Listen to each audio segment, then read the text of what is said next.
आज की वीडियो का पहला प्रश्न है, किस विचारक ने थॉमस हॉब्स द्वारा लिखित लेवायथन को अंग्रेजी साहित्य में लिखी गई सबसे बेहतरीन रचना कहा है? तो उत्तर है दोस्तों माइकल ओकसाट। माइकल ओकसाट ने थॉमस हॉब्स द्वारा लिखित लेवियाथन को अंग्रेजी साहित्य में लिखी गई सबसे बेहतरीन रचना कहा है।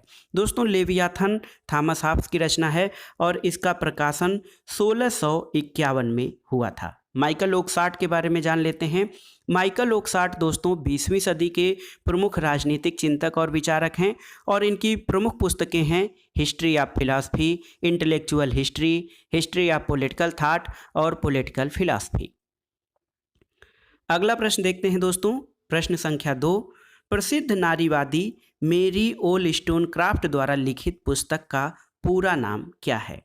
दोस्तों नारीवाद के संबंध में या स्त्रियों के अधिकारों के संबंध में इस पुस्तक को प्रारंभिक पुस्तक माना जाता है, जिसकी लेखिका मेरी ओलस्टोनक्राफ्ट हैं और इनके द्वारा लिखित पुस्तक का नाम दोस्तों a vindication of the right of women with structures on the political and moral subjects. लेकिन इसको शार्ट में दोस्तों a vindication of the right of women कहा जाता है। इस पुस्तक का प्रकाशन दोस्तों 1792 में हुआ था। याद रखिएगा 1792 में प्रसिद्ध नारीवादी विचारक मेरी ओलस्टोनक्राफ्ट द्वारा लिखित पुस्तक a vindication of the right of women का प्रकाशन हुआ था और इसमें उन्होंने नारीवाद और स्त्री अधिकारों पर चर्चा की और महिलाओं के अधिकारों पर लिखी गई इसे आरंभिक रचना माना जाता है। अगला प्रश्न है दोस्तों, देखिए भारतीय राजनीति से संबंधित है। भारतीय राजनीति में सर्वप्रथम जाति के राजनीतिकरण की अवधारणा का प्रयोग किसके द्वारा किया गया था? जाति का राजनीतिकरण, ये शब्दावली हम लोग बहुत सुनते हैं, लेकिन आपको बताना है कि भारतीय राजनीति में सर्वप्रथम जाति के राजनीतिकरण की अवधारणा का प्रयोग किसके द्वारा किया गया? तो सही उत्तर है रजनी कोठारी द्वारा। दोस्तों रजनी कोठारी प्रमुख भारतीय राजनीतिक चिंतक और विचारक हैं और इनकी प्रमुख पुस्तकें politics in India and caste in Indian politics हैं। तो बहुत ही महत्वपूर्ण है, जाति के राजनीतिकरण की अवधारणा का प्रयोग भारतीय विचारक रजनी कोठारी द्वारा किया गया और इनकी प्रमुख पुस्तकें पॉलिटिक्स इन इंडिया और कास्ट इन इंडियन पॉलिटिक्स है। आइए देखते हैं अगला प्रश्न, चौथा प्रश्न। भारत में किस सरकार द्वारा असली गुटनिरपेक्षता की नीति का दावा किया गया? आपको बताना है भारत में किस सरकार के द्वारा असली गुटनिरपेक्षता की नीति का दावा किया गया। तो सही उत्तर है दोस्तों जनता पार्टी की सरकार, जो 1977 से 1979 तक रही। इसने भारत में असली गुटनिरपेक्षता की नीति का दावा किया। असली गुटनिरपेक्षता मतलब ये है कि जनता पार्टी सरकार ने ये कहा कि गुटनिरपेक्षता नहीं होकर भारत की जो नीति है, विदेश नीति, वो गुटनिरपेक्ष न होकर एक तरफ झुक गई है और हम उसको झुकाव को कम करके असली गुटनिरपेक्षता की नीति पर चलेंगे। दोस्तों आपकी जानकारी के लिए बता दें कि 1977 में जनता पार्टी की सरकार बनी और मोरारजी देसाई, देखिए मोरारजी देसाई जो दोस्तों ये प्रथम गैर कांग्रेसी प्रधानमंत्री बने और इन्हीं के समय में असली गुटनिरपेक्षता की नीति प्रारंभ की गई थी। अगला प्रश्न है दोस्तों, प्रश्न संख्या 5।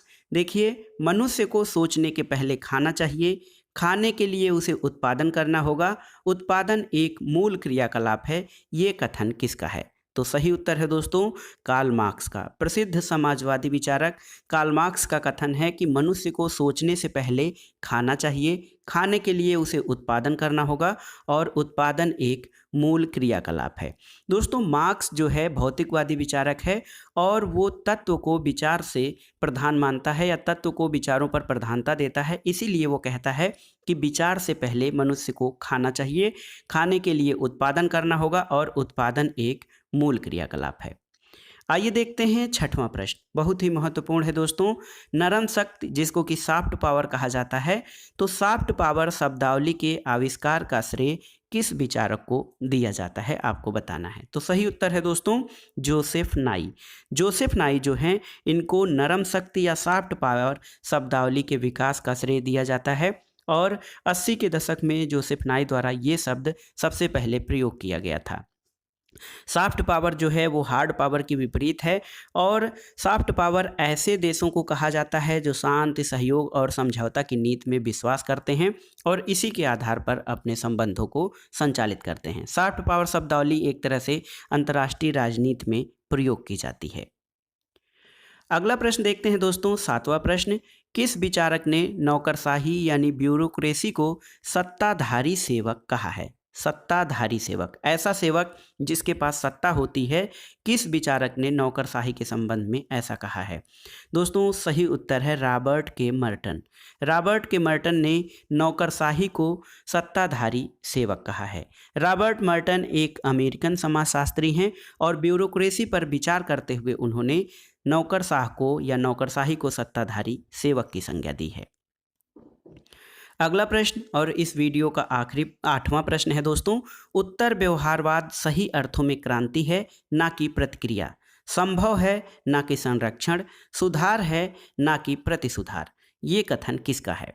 तो दोस्तों आप जान लीजिए, व्यवहारवाद और उत्तर व्यवहारवाद ये नई अवधारणाएं हैं राजनीति के क्षेत्र में और व्यवहारवाद और उत्तर व्यवहारवाद दोनों के प्रारंभकर्ता डेविड ईस्टन को माना जाता है। डेविड ईस्टन का ही कथन है कि उत्तर व्यवहारवाद सही अर्थों में क्रांति है ना कि प्रतिक्रिया, संभव है ना कि संरक्षण, सुधार है ना कि प्रतिसुधार। तो याद रखिएगा ये कथन डेविड ईस्टन का है। अगला प्रश्न देखते हैं दोस्तों, किस संवैधानिक संशोधन के अंतर्गत भारत में प्रशासनिक न्यायाधिकरण यानी एडमिनिस्ट्रेटिव ट्रिब्यूनल्स का प्रावधान किया गया? आपको बताना है भारत के या भारतीय संविधान में किस संशोधन के द्वारा प्रशासनिक न्यायाधिकरण के गठन का प्रावधान किया गया। तो सही उत्तर है दोस्तों 42वां संविधान संशोधन 1976 के द्वारा। एडमिनिस्ट्रेटिव ट्रिब्यूनल की स्थापना एडमिनिस्ट्रेटिव ट्रिब्यूनल एक्ट 1985 के द्वारा की गई थी और भारतीय संविधान के अनुच्छेद 323 ए में प्रशासनिक ट्रिब्यूनल के बारे में प्रावधान किया गया है। और दोस्तों जो प्रशासनिक न्यायाधिकरण होता है वो क्या है? संघ और राज्य के विषय में लोक सेवा और सार्वजनिक पदों पर नियुक्त व्यक्तियों के भर्ती और सेवा संबंधी विवादों का निपटारा प्रशासनिक न्यायाधिकरण के द्वारा किया जाता है। और जान लीजिए 42वें संविधान संशोधन 1976 के द्वारा इसके गठन का प्रावधान किया गया था। अगला प्रश्न और इस वीडियो का आखिरी प्रश्न है, किस समिति द्वारा राजनीति के अपराधीकरण और अपराधियों के राजनीतिकरण के बारे में चिंता व्यक्त की गई थी? भारत में गठित किस समिति ने राजनीति के अपराधीकरण और अपराधियों के राजनीतिकरण के बारे में चिंता व्यक्त की थी? तो सही उत्तर है दोस्तों बोहरा समिति।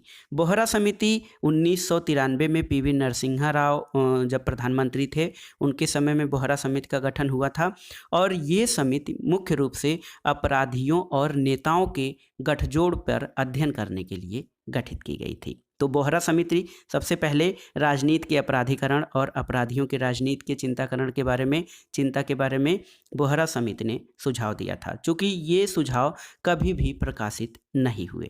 तो दोस्तों ये थे आज के 10 प्रश्न जो राजनीति विज्ञान के विभिन्न प्रतियोगी परीक्षाओं के लिए बहुत ही उपयोगी तथा महत्वपूर्ण हैं। वीडियो आपको कैसा लगा हमें कमेंट बॉक्स में ज़रूर बताइएगा।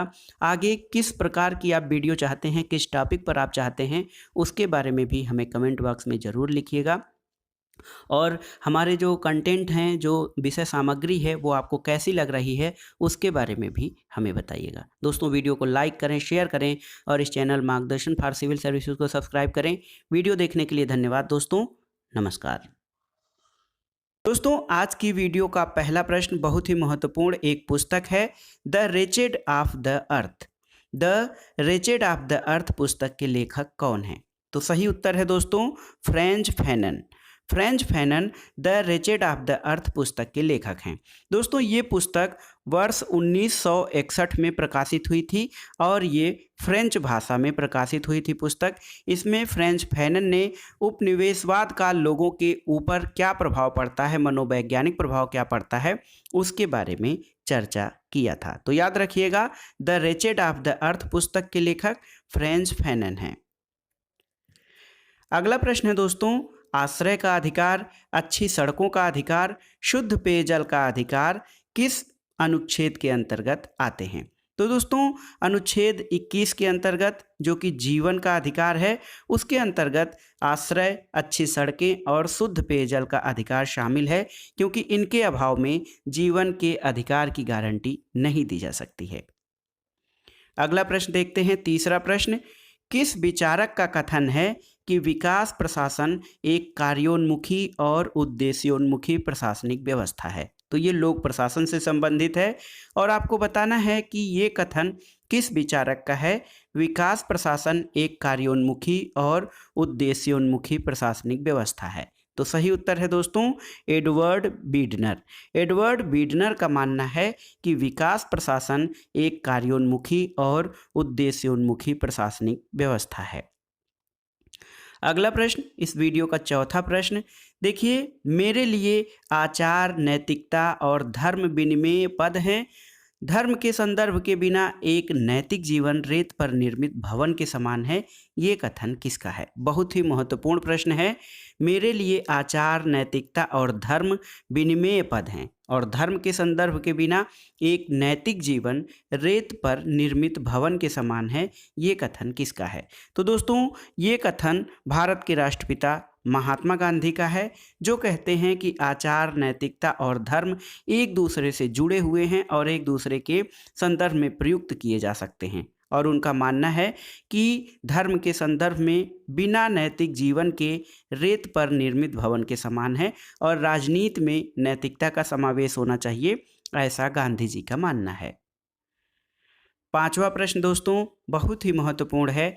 किसने कहा था गांधीवाद और हाल के भारतीय इतिहास में हमारे सभी नायकों से अधिक महान है?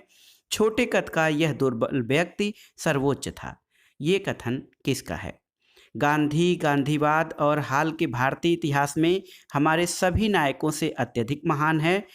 छोटे कद का यह दुर्बल व्यक्ति सर्वोच्च था। दोस्तों ये कथन हीरेन मुखर्जी का है।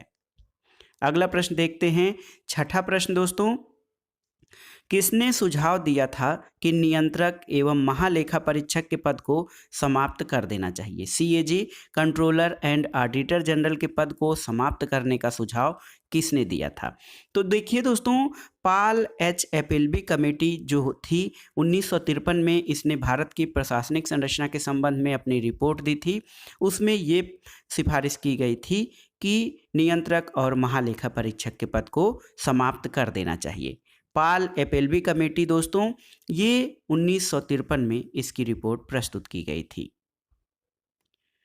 अगला प्रश्न है, सातवां प्रश्न, बहुत ही महत्वपूर्ण एक टर्म है साइबरनेटिक्स। साइबरनेटिक्स का तात्पर्य क्या होता है? तो उत्तर है दोस्तों नियंत्रण और संप्रेषण का विज्ञान। ये एक नया साइंस है, science of control and communication. तो नियंत्रण और संप्रेषण के विज्ञान को साइबरनेटिक्स कहा जाता है। अगला प्रश्न, आठवां प्रश्न है दोस्तों, किस वाद में भारत के उच्चतम न्यायालय यानी सुप्रीम कोर्ट ऑफ इंडिया ने कार्यस्थलों में कामकाजी महिलाओं के यौन शोषण और यौन उत्पीड़न की रोकथाम के लिए व्यापक दिशा निर्देश यानी गाइडलाइंस जारी किए थे? तो सही उत्तर है विशाखा बनाम राजस्थान राज्य। दोस्तों ये वाद 1997 का है। इसमें भारत के उच्चतम न्यायालय ने कार्यस्थलों पर कामकाजी महिलाओं के यौन उत्पीड़न की रोकथाम के लिए व्यापक गाइडलाइंस जारी किए हैं। अगला प्रश्न और नौवां प्रश्न है दोस्तों, शीत युद्ध का अंत आदर्श राज्य और उदारवादी पूंजीवाद के विजय का प्रतिनिधित्व करता है और यह कथन किसका है? तो बताना है आपको, उदारवादी पूंजीवाद के विजय का प्रतिनिधित्व करता है शीत युद्ध का अंत। ये कथन दोस्तों फ्रांसिस फुकुयामा का है। फ्रांसिस फुकुयामा के बारे में बता दें कि एक महत्वपूर्ण आधुनिक सिद्धांत है end of history. End of history यानी कि इतिहास का अंत, ये फ्रांसिस फुकुयामा का विचार है। तो फ्रांसिस फुकुयामा ने दोस्तों एंड ऑफ हिस्ट्री का सिद्धांत दिया है, इतिहास का अंत, और ये उनकी इसी नाम से एक प्रसिद्ध बुक भी है जो कि 1992 में प्रकाशित हुई थी, end of history and the last man. अगर जो आप इतिहास के अंत के बारे में और अधिक विस्तार से जानना चाहते हैं तो हमने एक वीडियो राजनीति विज्ञान प्लेलिस्ट में बनाया है, इतिहास का अंत फ्रांसिस फुकुयामा। आप वहाँ से जाकर इतिहास के अंत के बारे में विस्तृत जानकारी पा सकते हैं। तो याद रखिएगा, शीत युद्ध का अंत और उदारवादी पूंजीवाद के विजय का प्रतिनिधित्व, ये कथन फ्रांसिस फुकुयामा का है। अगला प्रश्न और इस वीडियो का आखिरी प्रश्न है दोस्तों, भारतीय संविधान और राज्य व्यवस्था से पूछा गया है कि किस संविधान संशोधन द्वारा सिक्किम को एक पूर्ण रूपेण राज्य का दर्जा दिया गया। तो सही उत्तर है दोस्तों 36वां संविधान संशोधन, 36 जो अमेंडमेंट हुआ था, कॉन्स्टिट्यूशन अमेंडमेंट 36वां, उसके द्वारा सिक्किम को एक पूर्ण राज्य का दर्जा दिया गया भारतीय संघ के। और 36वां संविधान संशोधन दोस्तों 1975 में किया गया था। आपकी जानकारी के लिए बता दें कि 35वां संविधान संशोधन इसके पहले, यानी जब सिक्किम को पूर्ण राज्य का दर्जा दिया गया, इसके पहले का 35वां संविधान संशोधन, इसके द्वारा सिक्किम को भारतीय संघ के एक सह राज्य का दर्जा दिया गया था। लेकिन 36वें संविधान संशोधन 1975 के द्वारा इसे एक पूर्ण राज्य का दर्जा दिया गया। तो दोस्तों ये थे आज के 10 महत्वपूर्ण प्रश्न मार्गदर्शन राजनीति विज्ञान श्रृंखला के। ये प्रश्न बहुत ही महत्वपूर्ण हैं आगामी प्रतियोगी परीक्षाओं के लिए, आप इनको तैयार कर लीजिएगा। दोस्तों वीडियो आपको कैसा लगा हमें कमेंट बॉक्स में ज़रूर बताइएगा। वीडियो को लाइक करें, शेयर करें और इस चैनल मार्गदर्शन फॉर सिविल सर्विसेज को सब्सक्राइब करें। वीडियो देखने के लिए धन्यवाद दोस्तों, नमस्कार।